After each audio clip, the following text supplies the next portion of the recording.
placed at the presumed site of the battle in 1906 on 5 acres of land donated by Roland Hazard. What the fuck? Whoa! That just turned on. Water. No way. Holy shit!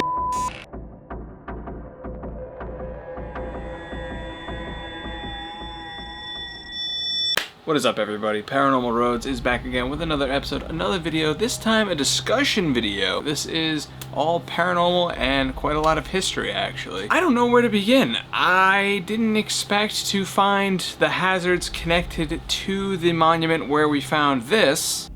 I am Lucifer. Is this the beast? People love me. We don't. I'm sure you know the name Jesus. Oh. Enough. Imagine my shock when the place where we got that sort of crazy stuff, and lo and behold, it's connected to the same people who built this. The Witch's Circle and the Druid's Chair. It is a ritual site created by a man known as Joseph Hazard. Lived during the 1800s, rich guy, traveled the world a little bit, and he came back a little funny. He got into spiritualism, so kind of like what I'm doing now. Kind of a shock right there. When I set out trying to figure out what the connection was, because like I said, that little thing, W compass, I keep getting W, but I ain't just repeating W. I ain't scared of nothing. Compass.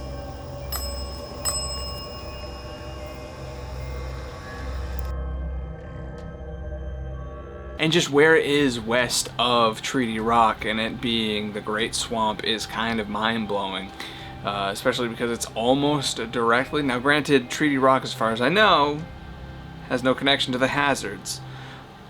Unless, of course, it was where Roger Williams did purchase the area, as the Hazard family were among the first to populate and colonize Aquidneck Island, also known as Newport. So they go back to the founding of Rhode Island. If that is actually where Roger Williams purchased the land for Aquidneck Island and the area for Providence, then they do have that connection there, which means, you know, then you have the connection obviously to the Great Swamp Monument, and then Druid's Stream, which is right across from the Witch's Circle and Druid's Chair. This is Joseph P. Hazard. He built the Witch's Altar. He built Druid's Stream, which is the mansion right across from it, and then another mansion just a little bit of ways away, which is now a boarding school, so maybe I have a chance to get in there. I did film at the Hoosac School. Maybe I can film there. Also, it's right on Hazard Street, which was named after the family. There's Hazard Rock, which was named after the family. The actual Hazard Rock has actually been moved because it is in such a dangerous place, so it's a little bit of a double entendre. Hazard Rock is now in Wickford Village. Then, of course, you have these other areas which were built.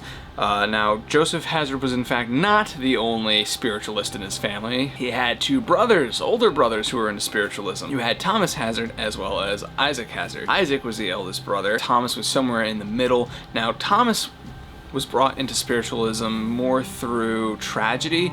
Most of his kids passed away. I think of the 6 kids that he had, it was 5 passed away. 1 actually survived him.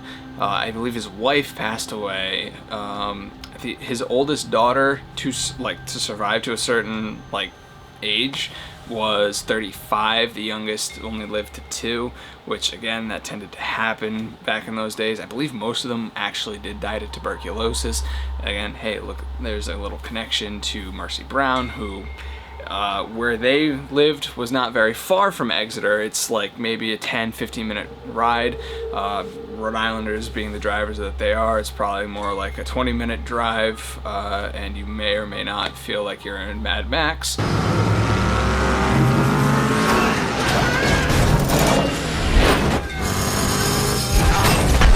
But that is the sort of connection for that. I was trying to triangulate a place, thinking mostly Narragansett when I set out for this. Not realizing, and then I decided to look into the histories again, and then I found the Hazard family connection. Isaac Thomas, who was known as Shepherd Tom, he had I believe a few ewes and sheep, which I think are ewes are sheep. I don't know. I'm not a zoologist, so that was kind of how he got that little moniker. But Tom Hazard was really driven by a lot of death in his life, to try and get into contact with his loved ones. I really thought there was going to be something nefarious with this. A bunch of rich people getting involved with spiritualism. They're involved with government, military, business, you name it. You can find them. I'm like, ooh, this could be like a nefarious, cool thing. I really wanted there to be something here. I'm out here saying that I am wrong. I was wrong. I thought there was a big conspiracy. There was in fact not a big conspiracy. This whole family, big abolitionist movement, a lot of social reforms, workers' rights. I believe even some like women's suffrage. Also, the one who built or was the big main guy behind the Great Swamp Monument, he actually played a role in the formation of Alcoholics Anonymous, being due to his own struggles with alcoholism. I don't believe he officially ever became a member of Alcoholics Anonymous, but it was sort of like his work to, help start that. He was part of not a secret society adjacent, so he went to Yale, and that's where you'll find things like Skull and Bones, Scrolling Key, Wolf's Head, those sort of secret societies. As far as I've always known, these societies are the types to go, we are the upper crust of society, and we really should be guiding humanity towards what we believe to be the future. Not getting into it, but the club that he belonged to, that Roland Hazard III belonged to, it was called the Elihu Club, and it was founded as sort of, I say adjacent earlier because it was founded as a response, whereas these societies were very secretive. They didn't have windows on their buildings. They very secretly chose who they wanted. Some people were like, oh yeah, they courted me, but I decided not to join them. Like, that's fine, but you don't know who joined them, unless they're wearing a signet ring or some kind of like pin or something like that. But the Elihu Club was founded as a sort of response to that. It was, their clubhouse had windows. It allowed women to join. Very, very, very open. Sort of really did not kind of jive with it, but they respected each other. But it was like, listen, y'all do this, we're gonna be like this. Very similar in some ways, but with different sort of objectives, I suppose would be the best way to say it. Now, the Hazards are not without their sins, of course. I'm not gonna just say that these were like the bestest people in the world, because you had people like Matthew Perry as part of the family. Truth is, the game was rigged from the start. No, not this Matthew Perry, this Matthew Perry. I knew of his reputation. I did not know this was that Matthew Perry. I did not realize this was Commodore Matthew Perry, the guy who rolled up to Japan and said, you're gonna trade with the US or we're gonna kill you. This is the guy who basically took Japan and ripped her open. Pause. To be fair to Matthew Perry, he did kind of have a badass of an older brother, also in the Navy, also a Commodore, who is the hero of Lake Erie. Crazy moniker to have, during the War of 1812. When it came to kicking British ass, this man was spitting out one-liners like it was in a cheesy 80s action movie, alright? Let off some steam, Bennett. You too! And of course, period accurate one-liners. Things along the lines of, the enemy is here and they are ours. It literally just said, you know what? We're outnumbered on this lake, we're outgunned, they have the better ships. Then it is an even fight. All cruisers fire at will. Burn their mongrel hides. Yeah, he was basically that. You might be wondering, okay, cool history, but what does this have to do with the paranormal?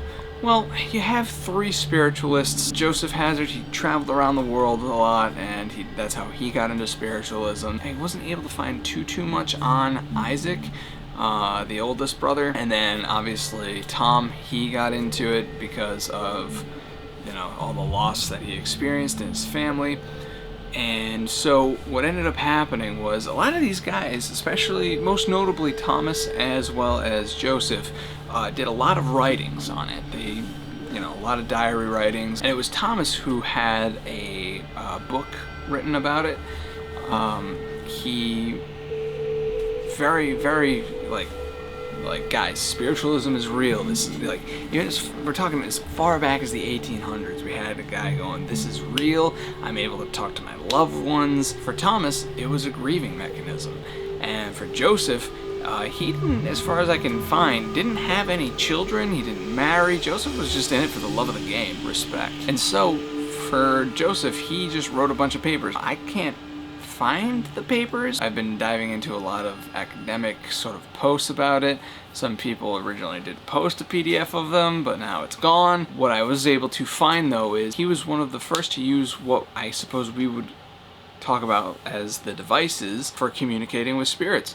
He had a pocket watch, which, while it would normally tick, he also would describe it as whenever he tried to use it to speak with the other side, it would ring, which I don't know about you guys. I've never heard of a pocket watch ringing before. It's interesting that we see one of the first instances of using a device, a man-made device, not like a crystal ball or a table or anything like that, but I mean like a man-made technological device.